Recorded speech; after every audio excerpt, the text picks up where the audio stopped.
হাজিৰা কৰি খোৱা মানুহ মিটাৰখন আমি চলাব নোৱাৰোঁ আগৰ যিটো মিটাৰ আছিল সেই মিটাৰখন আমাক লাগে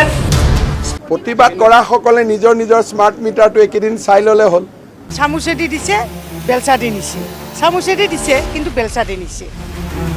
3-4 দিনত 500 টকা এটা যায় আগতেতো 500 টকা ভৰালে এক মাহ গুচি গৈছিলে কি কাৰণে হৈছে আমাৰ কাৰণে চলাটো অসুবিধা হৈ যায় আৰু বিল কিমান আহিছে 3 দিনত 500 টকা এটা বা 4 দিনত ৰাতিপুৱাই কাটা যায় আৰু 500 টকা আৰু যোনে আগত স্মাৰ্ট মিটাৰ ব্যৱহাৰ কৰিছে তেওঁলোকে ইয়াৰ কেতিয়াও প্ৰতিবাদ কৰা নাই